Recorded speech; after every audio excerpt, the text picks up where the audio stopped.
Sandeep Rajkot case, क्यों अपनी अपाहिज मां को मार डाला। दोस्तों, आज हम जिस कहानी के बारे में बताने जा रहे हैं, ये कहानी काफी डिस्टर्बिंग और दिल दहला देने वाली है। इस मामले के खुलासे ने बहुत ज्यादा सुर्खियां बटोरी थी और जिस तरह इस मामले का खुलासा हुआ वो भी काफी चौंकाने वाला था। इससे पहले कि हम आपको इस कहानी के बारे में बताएं, अगर आप हमारे चैनल पे नए हैं तो द रियल स्टोरी चैनल को सब्सक्राइब जरूर से करें। तो चलिए बात करते हैं आज की कहानी के बारे में। आज की कहानी है गुजरात के राजकोट के संदीप नाथवानी और उनके परिवार के। संदीप नाथवानी जो कि 36 साल के थे और पीछे से प्रोफेसर थे और राजकोट में अपनी बीवी और बेटी के साथ रहते थे। उनकी मां जयश्री जो कि खुद एक रिटायर्ड टीचर थी, अपनी खराब हेल्थ के कारण हॉस्पिटल में एडमिट थी। हॉस्पिटल से डिस्चार्ज होने के बाद उनके बेटे संदीप नाथवानी अपने साथ जामनगर से राजकोट अपने घर लेकर आ गए थे उनकी देखभाल करने के लिए, क्योंकि वो खुद से ना तो खा पाती थी और ना ही अपने बाकी के काम कर पाने में सक्षम थी। वो अपनी बीमारी के कारण पूरी तरीके से हर काम के लिए दूसरे पर आश्रित थी।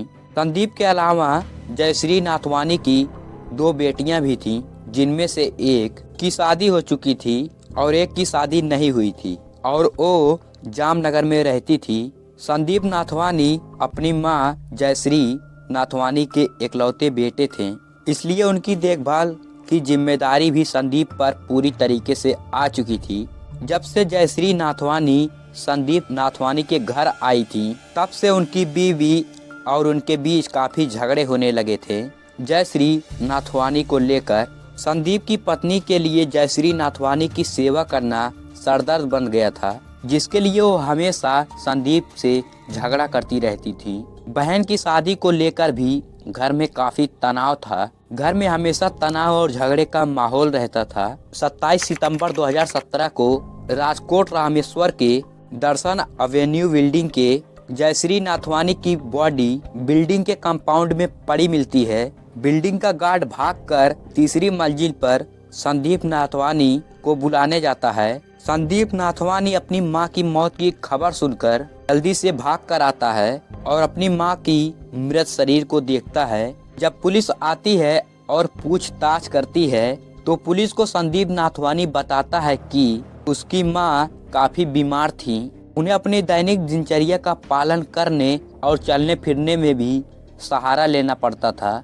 27 सितंबर 2017 को वो अपनी मां को सूर्य नमस्कार यानी कि सूर्य को जल चढ़ाने के लिए छत पर ले गया था। संदीप के पड़ोसियों ने भी इस बात की पुष्टि की थी। सुबह में अपनी मां जयश्री नाथवानी को सहारा देकर छत पर लाया था और उनके पड़ोसियों ने भी उनकी मां को छत पर ले जाने में साथ दिया था। इसके बाद संदीप नाथवानी नीचे आ गए सूर्य नमस्कार के लिए जल लेने के लिए, पर उन्हें पता चला कि उनकी मां ने छत से कूदकर जान दे दी है। उनकी मां खुद की बीमारी से परेशान हो चुकी थी और अपने आप को बोझ समझ रही थी, इसलिए उन्होंने छत से कूदकर अपनी जान दे दी। जयश्री नाथवानी एक रिटायर्ड टीचर थी। उनकी तबीयत सितंबर महीने के शुरुआत से ही खराब चल रही थी। उनका चलना भी मुश्किल हो गया था। उनका दैनिक क्रियाकलाप यानी खाना पीना, नहाने के लिए भी उन्हें किसी और पर डिपेंड रहना पड़ता था। इसलिए वो अपने इकलौते बेटे संदीप नाथवानी के घर आकर रहने लगी थी। सभी तनाव से शायद उभर कर जयश्री नाथवानी ने अपनी ही जान ले ली थी, पर पुलिस को संदीप की कहानी में शक की बदबू आ रही थी। शक इस बात का था कि जब जयश्री नाथवानी चलने में भी लोगों का सहारा लेती थी, तो भला वो 4 फीट ऊंची दीवार पार करके कैसे कूद पड़ी।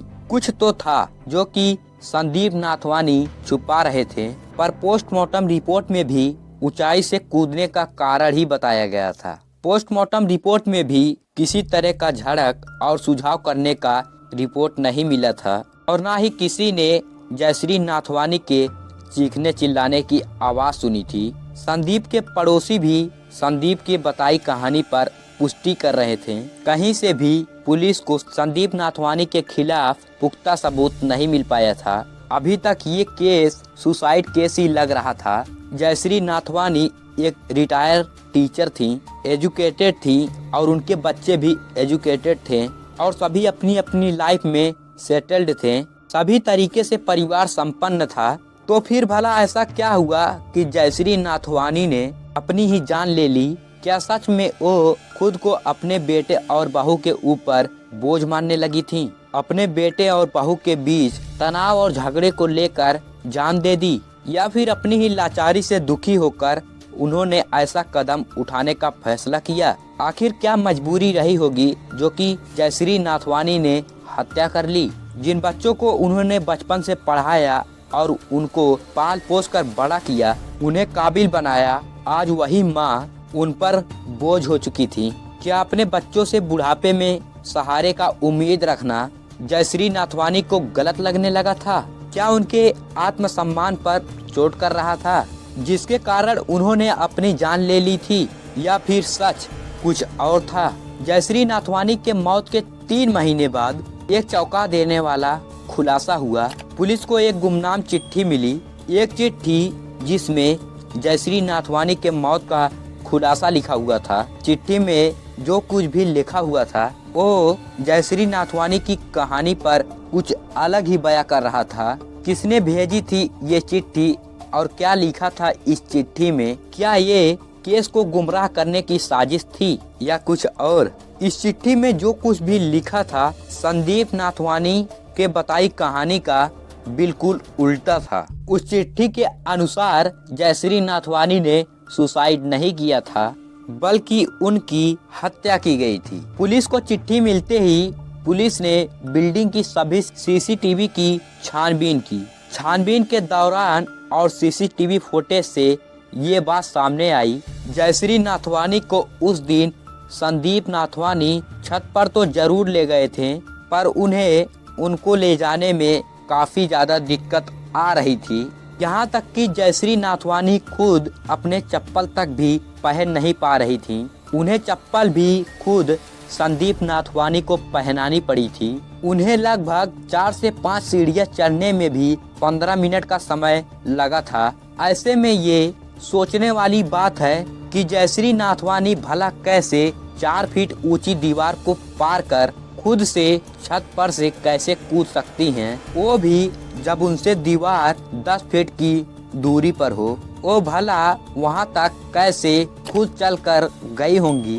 पर अभी भी ये सबूत काफी नहीं थे, क्योंकि पुलिस को वारदात की जगह पर सीसीटीवी फुटेज नहीं मिली थी, यानी कि छत पर सीसीटीवी कैमरा नहीं लगा था।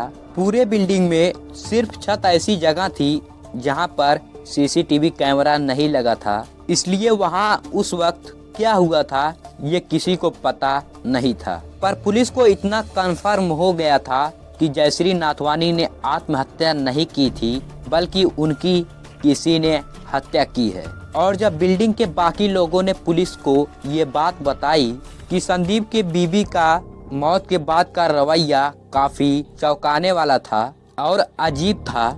जयश्री की मौत की खबर मिलते ही जहां बिल्डिंग के सभी लोग इकट्ठे हो चुके थे, वहीं जयश्री की बहू काफी देर तक अपने घर में ही रही और 1 घंटे बाद वो बाहर अपनी सास की डेड बॉडी देखने आई थी, और ना ही उनके चेहरे पर किसी तरीके का शोक या मातम छाया हुआ था, जो कि काफी अजीब था और शक पैदा करने वाला था। इन सभी खुलासों के बाद पुलिस का शक अब संदीप और उसकी बीबी पर था, पर पुलिस का ये शक तब यकीन में बदला जब जयश्री नाथवानी की मेडिकल रिपोर्ट मिली। जयश्री नाथवानी की मेडिकल रिपोर्ट के मुताबिक जयश्री नाथवानी को ब्रेन हैमरेज हुआ था, जिसके कारण उनका आधा शरीर पैरालाइज्ड हो चुका था। उनको डॉक्टर ने बेड पर रहने की सलाह दी थी। वो ना तो चल सकती थी और ना ही खड़ी हो सकती थी। ऐसे में संदीप की बताई कहानी आखिर झूठी हो गई। जयश्री की मेडिकल रिपोर्ट के मुताबिक उनका 4 फीट ऊंची दीवार का छलांग लगाना बहुत बड़ी बात है। वो खुद उस दीवार के पास चलकर भी नहीं जा सकती थी। घटना के दौरान संदीप ही वहां पर मौजूद थे। उसका सबूत खुद सीसीटीवी फुटेज में था, यानी कि खुद संदीप ने अपनी मां को छत पे से धक्का देकर नीचे फेंका था। अब सब कुछ सामने आ चुका था। ये कोई सुसाइड नहीं बल्कि एक मर्डर था। एक सोची समझी साजिश थी। पुलिस ने संदीप नाथवानी को जयश्री नाथवानी के मर्डर केस में गिरफ्तार कर लिया था और संदीप ने भी अपना सच पुलिस के सामने कबूल कर लिया। संदीप ने बताया कि उनकी मां की इस बीमारी के कारण वो उन पर बोझ बन गई थी। संदीप जयश्री नाथवानी का एकलौता बेटा था, इसलिए उसकी मां की जिम्मेदारी उस पर आ गई थी। उसकी मां की देखभाल को लेकर उसकी पत्नी और उसके बीच काफी झगड़ा होता रहता था। वो अपनी जिम्मेदारी से भाग नहीं सकता था, इसलिए संदीप इस सब से परेशान होकर अपनी मां से छुटकारा पाना ही जरूरी समझा। उस दिन 27 सितंबर की सुबह वो अपनी मां को सूर्य नमस्कार नहीं बल्कि छत के ऊपर से फेंकने के इरादे से ही ले गया था। उसने छत पर जाकर अपनी मां को छत पे से धक्का दे दिया और उनकी ही चप्पल पहनकर अपने फ्लैट में वापस आ गया। और जब गार्ड ने आकर संदीप को बताया कि उसकी मां की मौत हो चुकी है, तो उसने अपनी मां के मौत पर दुखी होने का ढोंग किया और सबके सामने अपनी मां की आत्महत्या करने की झूठी साजिश रची। घटना के खुलासे के बाद सभी जगह मीडिया में इस घटना की सीसीटीवी फुटेज वायरल हो गई। सभी कोई इस केस के बारे में जानकर और सीसीटीवी फुटेज देखकर काफी हैरान थे। सीसीटीवी फुटेज में जो कुछ भी कैद था वो काफी दिल दहला देने वाला था। सीसीटीवी फुटेज में संदीप नाथवानी अपनी मां को धक्का देने के बाद बड़े ही आराम से आते दिख रहे थे, वो भी अपनी मां की चप्पल पहने हुए। उनके माथे पर अपने मां की खून करने का कोई शिकंज नहीं था, न ही कोई दुख। संदीप नाथवानी की हैवानियत भरे कारनामे को देखकर सभी काफी हैरान थे। संदीप नाथवानी तब तक बाहर नहीं आए जब तक कि उनकी मां की मरने की खबर किसी ने नहीं दी, और खबर मिलते ही उन्होंने एकदम से परेशान होने का ढोंग रचा। सीसीटीवी में संदीप का ढोंग साफ साफ पकड़ा गया था। इसे देखकर लोग काफी हैरान थे कि कोई कैसे अपनी मां की इतनी बेरहमी से हत्या कर सकता है। इस मामले ने सबको सोचने पर मजबूर कर दिया कि कोई इतना बेरहम और क्रूर मानसिकता वाला कैसे हो सकता है जो अपनी ही बीमार मां की हत्या कर दे। वो मां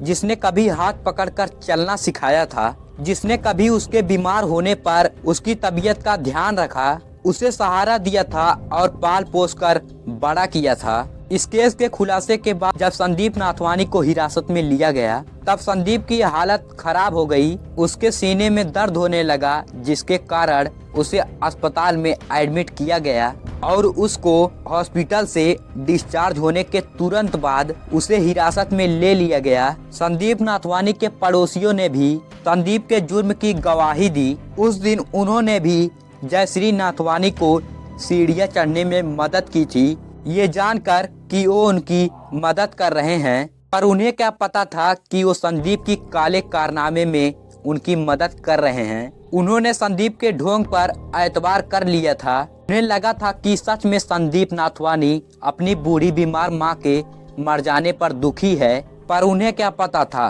कि वो जिसको दुखी समझ रहे हैं उसके पीछे एक हैवान छिपा हुआ है। इस केस की सुनवाई में संदीप नाथवानी को उम्र कैद की सजा सुनाई गई है। आपका क्या मानना है, संदीप नाथवानी को उम्र कैद की सजा देना क्या सही फैसला था? क्या बुढ़ापे में अपने बच्चों से सेवा का उम्मीद करना गलत है? इस समाज में जयश्री नाथवानी के जैसे बहुत लोग हैं, पता नहीं कितने लोग हैं, जिसने अपना सब कुछ अपने बच्चों को पालने और पढ़ाने लिखाने में लगा दिया, जिन्हें उंगली पकड़कर चलना सिखाया। वही सहारा देने के बजाय धोखा देने की योजना बनाते हैं, उनकी मौत का ढोंग रचाते हैं। माता पिता का दर्जा भगवान से भी ऊपर माना जाता है, लेकिन क्या ये वही समाज है? क्या ये संदीप नाथवानी की ही सोच थी, या फिर बदलती दुनिया के साथ हमने अपने माँ बाप के सत्कार और सेवा को भी पीछे छोड़ दिया है? कैसी लगी आज की कहानी हमें कमेंट करके जरूर बताएं। अगर वीडियो पसंद आया हो तो लाइक और शेयर करना ना भूलें। अगर चैनल पर नए हैं तो सब्सक्राइब करें। Thank you for watching.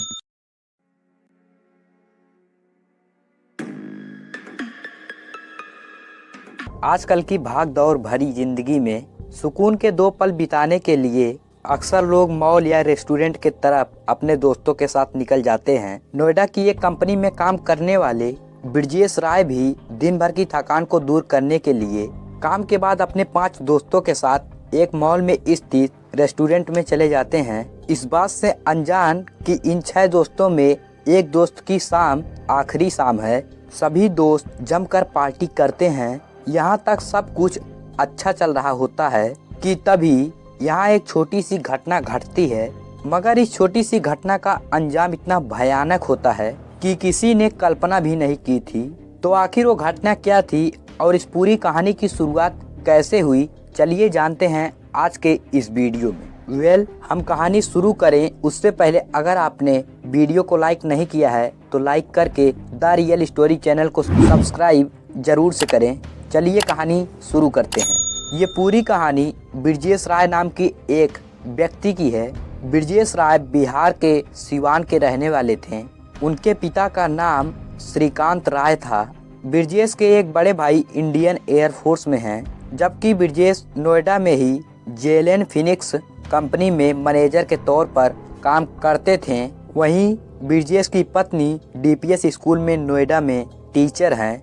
2022 के अप्रैल महीने में ब्रजेश राय किसी काम से अपने गांव सिवान आते हैं। यहाँ कुछ दिनों तक रहने के बाद वो 25 अप्रैल 2022 को वापस चले जाते हैं। थोड़ी देर घर पर रुकते हैं और उसी दिन ऑफिस चले जाते हैं। काम के दौरान ही ब्रजेश के दोस्त पार्टी का प्लान बनाते हैं। इसी के बाद ब्रजेश अपनी पत्नी को फोन करते हुए कहते हैं कि आज मुझे घर आने में काफी देर हो जाएगी।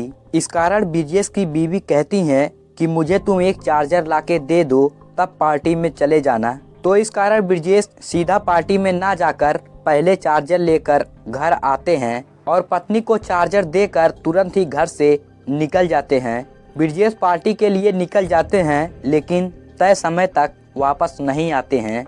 ब्रजेश की पत्नी उनका लगातार इंतजार करती रहती है, मगर ब्रजेश काफी देर तक वापस नहीं आते हैं। इंतजार करते करते ब्रजेश की पत्नी लगातार ब्रजेश के मोबाइल पर फोन करती रहती हैं, मगर फोन का जवाब नहीं मिलता है। इसके बाद ब्रजेश की पत्नी ब्रजेश के दोस्तों को फोन करती हैं, मगर कोई भी दोस्त फोन नहीं उठाता है। हालांकि जब लगातार काफी देर तक फोन करती रहती हैं, तो एक दोस्त फोन उठाता है और उनसे कहता है कि ब्रजेश की हालत अचानक खराब हो गई है, आप जल्दी से नोएडा के सेक्टर 41 में स्थित प्रयाग हॉस्पिटल में आ जाएं। पति को हॉस्पिटल में रहने की बात सुनकर अचानक घबरा जाती हैं तथा वो भागते हुए प्रयाग हॉस्पिटल में पहुंचती हैं। यहाँ जो नज़ारा उनको देखने को मिलता है, तभी उनके पैरों तले जमीन खिसक जाती है। ब्रजेश इस हॉस्पिटल में जरूर थे, मगर जिंदा नहीं, मुर्दा। सभी यह जानने की कोशिश करते हैं कि आखिर ऐसा क्या हुआ कि अचानक ब्रजेश की मौत हो गई, जबकि ब्रजेश को पहले से कोई बीमारी भी नहीं थी। नोएडा में ब्रजेश की कोई दुश्मनी भी नहीं थी। शरीर पर भारी घाव के निशान भी नहीं थे। ऐसे में समझना मुश्किल हो रहा था कि आखिर ब्रजेश की मौत कैसे हो गई। अब इस मामले में पुलिस की भी एंट्री हो जाती है। पुलिस अपने स्तर से जांच पड़ताल शुरू करती है। जब दोस्तों से पूछताछ करती है तो बेहद ही हैरान कर देने वाले खुलासे होते हैं। खुलासे के मुताबिक ब्रजेश राय रोज की तरह ऑफिस जाते हैं। काम के दौरान ही दोस्तों के साथ पार्टी का प्लान बनता है। प्लान के मुताबिक ब्रजेश के 5 दोस्त गार्डन गैलेरिया मॉल पहले ही पहुंच चुके थे। यहां आने के बाद सभी दोस्त लॉस्ट लेमन्स बार में चले जाते हैं और यहां पार्टी का दौर शुरू हो जाता है। इन लोगों की पार्टी काफी देर तक चलती है और पार्टी खत्म होने के बाद लगभग 11 बजे के आसपास एक वेटर इन लोगों का बिल लेकर आता है। बिल 7,400 रुपए का था। जब ये लोग बिल देखते हैं तो ये लोग कहते हैं कि इसमें एक्स्ट्रा पैसा जोड़ दिया गया है। ब्रजेश और उनके दोस्तों का कहना था कि जितनी बियर उन लोगों ने मंगवाई थी उससे कई ज्यादा के पैसे इसमें जोड़े गए हैं, इसलिए ये लोग बिल के पूरे पैसे देने में मना कर देते हैं और कहते हैं जाकर दूसरा बिल लेकर आओ। यहीं से अब बात बिगड़नी शुरू हो जाती है। वेटर बिल लेकर मैनेजर के पास जाता है। मैनेजर को सारी बातें बताता है। मैनेजर भी वेटर की बात सच मानते हुए एक भी पैसा कम करने से मना कर देता है। इस बात को लेकर मैनेजर और ब्रिजेश के दोस्तों में कहासुनी हो जाती है। एक दावा ये भी किया जाता है कि ब्रिजेश के दोस्तों तथा मैनेजर के बीच ये बहस बियर के पैसों को लेकर नहीं हुई थी, बल्कि रेस्टोरेंट द्वारा बियर के अलावा बोतल के पैसे सर्विस चार्ज के लिए मांगे जा रहे थे। ब्रिजेश और उसके दोस्तों ने इसी बात पर मना करते हुए एक्स्ट्रा पैसे देने से मना कर दिया था। बस यहीं से बात बिगड़ती चली गई। ब्रिजेश के दोस्तों द्वारा दिए गए बयान के मुताबिक जब ये लोग रेस्टोरेंट में पैसा देने से मना कर देते हैं तो मैनेजर तथा रेस्टोरेंट के बाकी स्टाफ इन लोगों के साथ काफी गलत व्यवहार करने लगते हैं। बाद में बरामद की गई सीसीटीवी फुटेज के मुताबिक ब्रिजेश और उसके दोस्त बहस करते हुए मॉल की गैलरी तक चले जाते हैं। अब यहाँ पर मॉल के स्टाफ के साथ रेस्टोरेंट के बाउंसर भी मिल जाते हैं और ब्रिजेश और उसके दोस्तों के साथ बदतमीजी करने लगते हैं। यहाँ पर दिखता है कि मॉल के स्टाफ और बाउंसर जब इन लोगों के साथ ज्यादा बदतमीजी करने लगते हैं तो ब्रिजेश अपना मोबाइल निकालता है और इन लोगों की हरकतों को रिकॉर्ड करने लगता है। बस यहीं से कहानी में दूसरा खतरनाक मोड़ आ जाता है। ब्रिजेश के मोबाइल निकालते ही रेस्टोरेंट मैनेजर के अलावा गार्डन गैलेरिया मॉल के बाउंसर भी एक साथ ब्रिजेश पर टूट पड़ते हैं। ब्रिजेश अपने अस्तर से बचने की कोशिश करते हैं, मगर एक साथ इतने लोगों की हमले की वजह से ब्रिजेश लाचार हो जाते हैं। कमाल की बात तो ये थी, या ये कहें कि सबसे शर्मनाक बात तो ये थी कि जब ब्रिजेश को मॉल के स्टाफ और बाउंसर पीट रहे थे, उसी समय ब्रिजेश के बाकी दोस्त ब्रिजेश को छोड़कर वहां से भाग निकलते हैं। कोई भी मदद करने के लिए आगे नहीं आता है। काफी देर तक ब्रिजेश की खोज खबर लेने कोई नहीं आता है। हालांकि कुछ देर बाद यानी कि 11:40 के आसपास कुछ दोस्त आते हैं तो वो देखते हैं कि ब्रिजेश फ्लोर पर बिल्कुल बेसुध पड़ा हुआ है। ब्रिजेश की ये हालत देखकर उसके दोस्त उसको उठाने की कोशिश करते हैं, काफी आवाज भी देते हैं, मगर ब्रिजेश किसी तरीके का हरकत नहीं करता है। इसी के बाद ब्रिजेश का एक दोस्त तुरंत पुलिस को फोन करता है। थोड़ी देर में पुलिस भी मौके पर पहुंच जाती है और ब्रिजेश की हालत को देखकर उसे सेक्टर 41 में स्थित प्रयाग हॉस्पिटल में ले आती है। हॉस्पिटल आते ही तुरंत ब्रिजेश को इमरजेंसी वार्ड में शिफ्ट किया जाता है, जहां तुरंत उसकी जांच पड़ताल शुरू हो जाती है। मगर चंद ही मिनट के बाद यानी कि 12 बजे के आसपास डॉक्टर ने ब्रिजेश को मृत घोषित कर देते हैं। हॉस्पिटल द्वारा मृत घोषित कर देने के बाद पुलिस ब्रिजेश के शव को कब्जे में लेते हुए जांच पड़ताल शुरू करती है। यहाँ कुछ दोस्त ब्रिजेश के मौत के सिलसिले में FIR दर्ज कराते हैं, जिसमें रेस्टोरेंट के मॉल के स्टाफ तथा बाउंसर पर हत्या का FIR दर्ज कराते हैं। पोस्टमार्टम के बाद ब्रिजेश का शव परिवार वालों को सौंप दिया जाता है, जो शव को लेकर वापस बिहार आते हैं। यहीं ब्रिजेश का अंतिम संस्कार कर दिया जाता है। इधर पुलिस अपनी जांच आगे बढ़ाते हुए मॉल के स्टाफ से अपनी पूछताछ शुरू कर देती है। साथ ही CCTV फुटेज भी खंगाले जाते हैं। पहले तो लॉस्ट लेमन बार की ओर से कहा जाता है कि ये झगड़ा बार के अंदर नहीं हुआ है, बल्कि इन लोगों की आपसी लड़ाई मॉल के बाहर हुई है, जिसमें यहाँ के स्टाफ नहीं बल्कि बाहरी लोग शामिल थे। हालांकि जब पुलिस अंदर के CCTV फुटेज को देखती है तो इसमें लोग आपस में लड़ते हुए दिखाई देते हैं। हालांकि ये फोटो काफी क्लियर नहीं था। बाद में पुलिस के हाथ मॉल के गैलरी के CCTV फुटेज लगती है। इसे देखने के बाद पुलिस सख्ती से पूछताछ करती है और पूछताछ के बाद मॉल के बाउंसर के साथ और कुछ स्टाफ के साथ 7 लोगों को गिरफ्तार कर लिया जाता है। हालांकि पुलिस ने हत्या के मामले में 9 लोगों की पहचान की थी, जिसमें 7 की गिरफ्तारी हो चुकी थी। पुलिस ने जिन 7 लोगों की गिरफ्तारी करती है उसमें से 2 सिक्योरिटी गार्ड थे, जबकि 5 लॉस्ट लेमन के स्टाफ थे।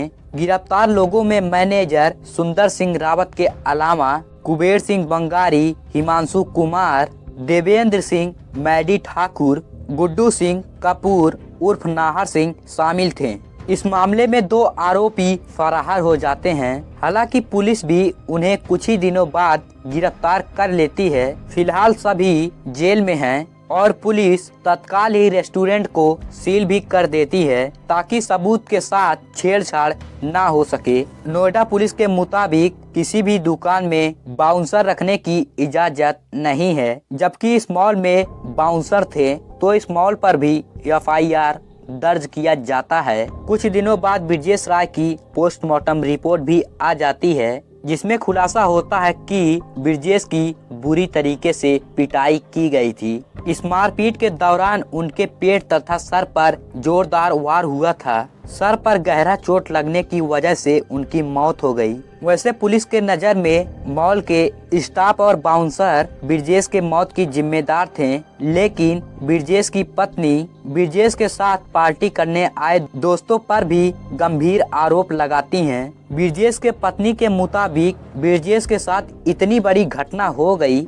मगर इस बात की जानकारी किसी ने भी उनको नहीं दी। यहाँ तक कि वो लगातार ब्रिजेश का खोज खबर लेने के लिए फोन करती रहीं, मगर ज्यादातर दोस्तों ने फोन उठाना भी जरूरी नहीं समझा। ब्रिजेश की पत्नी ब्रिजेश के खिलाफ ये भी बयान देती हैं कि ये बात यकीन के लायक ही नहीं है कि सिर्फ 7,400 रुपए के बिल के लिए लड़ाई इतनी ज्यादा बढ़ गई कि किसी के मौत पर जाकर खत्म हुई। ब्रिजेश की पत्नी के मुताबिक इस पूरे मामले में कहीं ना कहीं जिसे दोस्त छिपा रहे हैं। अगर ऐसा नहीं होता तो 6 लोगों के बीच केवल ब्रिजेश को ही क्यों मारा गया? जब ये लड़ाई हो रही थी तो ब्रिजेश के साथ मौजूद दोस्त भाग क्यों गए? कोई साथ देने क्यों नहीं आया? ब्रिजेश की पत्नी के शिकायत के बाद पुलिस इस एंगल पर भी काफी दिन तक जांच करती रही, मगर कोई भी खुलासा नहीं हुआ। कुछ दिन बाद ब्रिजेश का मोबाइल ब्रिजेश की पत्नी को वापस किया जाता है, तो एक बार फिर से ब्रिजेश की पत्नी कुछ हैरान कर देने वाला खुलासा करती हैं। ब्रिजेश की पत्नी के मुताबिक CCTV फुटेज में साफ दिख रहा था कि अंतिम पलों में ब्रिजेश अपना मोबाइल निकालकर इस घटना की तस्वीरें ले रहे थे, लेकिन जब ब्रिजेश का मोबाइल उन्हें वापस किया गया तो अंतिम पलों में ली गई तस्वीर ही मोबाइल से गायब थी। ब्रिजेश की पत्नी के मुताबिक उनको ऐसा लग रहा था कि मोबाइल को वापस करने से पहले उसे इस्तेमाल किया गया है, क्योंकि मोबाइल से कई अहम चीजें गायब थी। कुल मिलाकर पुलिस भले ही रेस्टोरेंट के कर्मचारी और बाउंसर को गिरफ्तार कर ली थी, लेकिन ब्रिजेश के परिवार के मुताबिक ये एक पूरी प्लानिंग के साथ की गई हत्या है, जिसमें कहीं ना कहीं ब्रिजेश के दोस्तों द्वारा कुछ चीजें छिपाई गई हैं। ब्रिजेश की पत्नी कहती हैं कि तुम लोग मरते हुए दोस्त को छोड़कर भाग गए, तुम लोग दोस्त नहीं हो सकते, तुम्हारे जैसे दोस्त होने से अच्छा है कि किसी का कोई दोस्त ही ना हो। फिलहाल ये मामला अदालत में है और अब तक किसी भी आरोपी को सजा नहीं हुई है। दोस्तों, पूरी कहानी जानने के बाद आपके अनुसार ब्रिजेश की हत्या की वजह क्या हो सकती है? कमेंट बॉक्स में जरूर बताइएगा। अगर आपको ये वीडियो पसंद आई हो तो वीडियो को लाइक करके द रियल स्टोरी चैनल को सब्सक्राइब जरूर से कीजिएगा। धन्यवाद।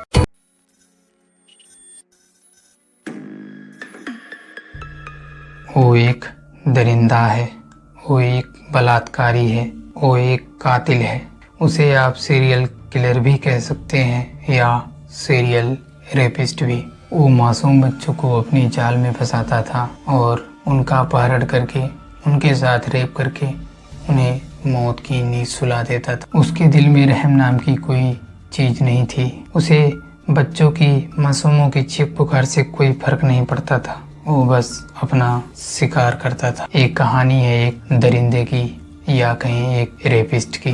11 नवंबर 2018 का वो खौफनाक दिन, जब इस रेपिस्ट ने, इस बलात्कारी ने एक मासूम बच्चे का अपहरण करके उसके साथ रेप करता है और उसे मौत के घाट उतार देता है। बात है गुरुग्राम सेक्टर 65 की। इसी सेक्टर में 3 बच्चियां एक गली में खेल रही थी, तो यह उसी गली से गुजर रहा था, तो वह उन बच्चियों को खेलता हुआ देखता है और उनके पास जाता है। वह उन्हें बहलाने की, फुसलाने की कोशिश करता है, लेकिन उन तीनों बच्चियों में से 2 बच्चियां जाने के लिए मना कर देती हैं।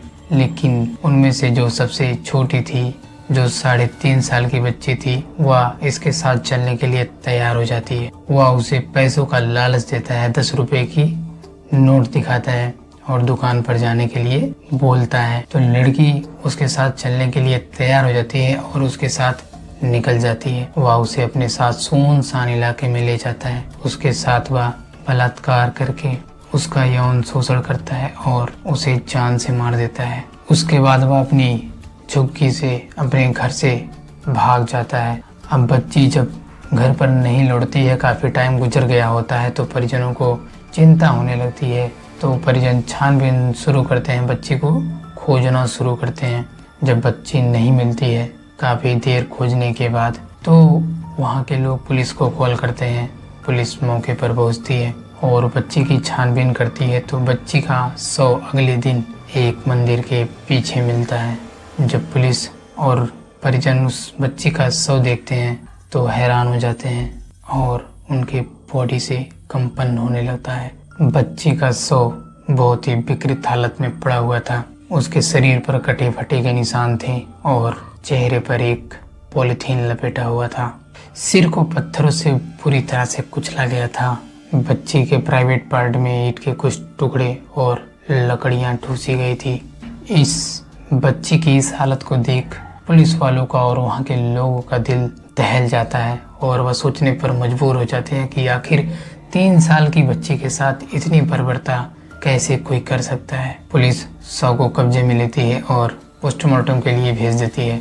तो पोस्टमार्टम की रिपोर्ट से पता चलता है कि बच्चे के साथ यौन शोषण हुआ था और उसके साथ इतनी बुरी तरह से बर्बरता की गई थी कि यह देख डॉक्टरों का भी दिल दहल गया था। अब पुलिस उस हैवान की छानबीन करना शुरू करती है। तो छानबीन करते करते 1 सप्ताह गुजर जाते हैं, लेकिन 19 नवंबर 2018 के दिन वह दरिंदा पुलिस की शिकंजे में आता है। पुलिस उसे गिरफ्तार करती है। गिरफ्तार करने के बाद जब पुलिस उससे पूछताछ करती है तो पूछताछ के दौरान वो रेपिस्ट, वो बलात्कारी जो खुलासा करता है, उस खुलासे को सुनकर पुलिस भी हैरान हो जाती है। पुलिस की पैरों तले से जमीन खिसक जाती है।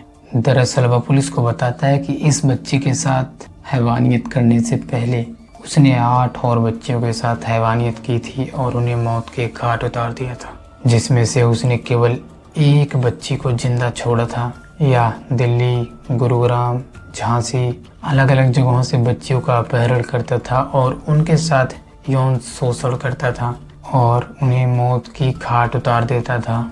इसने पुलिस को बताया कि पहली बार इसने 2016 में गुरुग्राम की एक 4 साल की बच्ची के साथ हैवानियत की थी और उसका गला घोटा था। यह बताता है कि एक 4 साल की बच्ची अपने माता पिता के साथ मंदिर गई थी दर्शन करने के लिए। तो माता पिता पूजा करने में व्यस्त हो जाते हैं। या पीछे से बच्ची को बहलाता है, फुसलाता है खिलौने दिलाने के लिए। तो बच्ची इसकी बहकावे में आ जाती है और वह उसे अपने साथ सुनसान इलाके में ले जाता है और इस बच्ची के साथ भी वही हैवानियत करता है और उस बच्ची को भी मौत के घाट उतार देता है और वहाँ से फरार हो जाता है और हैवानियत करके वहाँ से फरार हो जाता है। अब माँ बाप को मंदिर में अपनी बच्ची नहीं दिखाई पड़ती, तो वह बच्ची को खोजना शुरू करते हैं, लेकिन बच्ची का कहीं अता पता नहीं मिलता। माँ बाप पुलिस को कॉल करते हैं, पुलिस आती है, वह माँ बाप के साथ बच्ची की छानबीन करना शुरू करती है। तो इस बच्ची का शव 27 नवंबर को ओमेक्स मॉल के पीछे सुहाना रोड के किनारे मिलता है। इस घटना को अंजाम देने के बाद 2 महीने ही नहीं बीते थे कि यह बलात्कारी एक और 5 साल की बच्ची को इसी गुरुग्राम से अगवा करता है और उसके साथ हैवानियत की सारी हदें पार करता है। उसके साथ हैवानियत करता है और उसे मार देता है, उसे मौत के घाट उतार देता है। और जब इस बच्चे की छानबीन शुरू हो जाती है तो इस बच्चे का शव 20 दिन बाद पुलिस को मिलता है। ऐसे ऐसे इस रेपिस्ट ने अलग अलग जगहों से 8 लड़कियों को उनके साथ गलत व्यवहार करके, उनका यौन शोषण करके उन्हें मौत की नींद सुला दिया था। जैसा मैंने आपको शुरू में बताया कि उसने उस बच्चे के साथ क्या क्या किया था और क्या क्या हैवानियत की थी, ठीक उसी तरह उसके पहले जो उसने रेप किए थे, बलात्कार किए थे, उसी प्रकार नन्ही नन्ही बच्चियों को उठाया था और उनके साथ यौन शोषण किया था। और जब पुलिस ने उस दरिंदे की सारी बातें सुनी तो पुलिस के पैरों तले से जमीन खिसक जाती है। पुलिस का कहना है कि यह नशे का आदी था और यह ड्रग्स लेता था, और जब यह नशे की हालत में होता था तो यह खुद पर काबू नहीं रख पाता था। यह अपनी हवस मिटाने के लिए नन्ही नन्ही बच्चियों को खोजता था, उनको सुनसान इलाके में ले जाता था और अपनी हवस को मिटाता था और उनके साथ परवरता करके उन्हें मार डालता था। 15 दिसंबर 2018 को इस दरिंदे के खिलाफ कोर्ट में चालान पेश किया गया और सीसीटीवी फुटेज, फॉरेंसिक रिपोर्ट और मेडिकल रिपोर्ट पेश किए गए। पुख्ता सबूत और गवाहों को मद्देनजर रखते हुए अदालत इसे फांसी की सजा सुनाती है। इस कहानी को सुनाने का उद्देश्य बस आपको जागरूक करना था। बस आपसे यही गुजारिश है कि आप कहीं जाएं अपने बच्चों के साथ तो उन पर अच्छी नज़र रखें, उनका ख्याल रखें, ताकि ऐसी घटनाओं से बचे रहें। हेलो दोस्तों, आज की कहानी आपको कैसी लगी कमेंट करके ज़रूर बताएं और कमेंट में अपनी राय ज़रूर दें। चैनल को ज़रूर सब्सक्राइब करें ताकि आने वाली अगली वीडियो का नोटिफिकेशन आपके पास पहुंच सके। धन्यवाद। Be alert, be safe.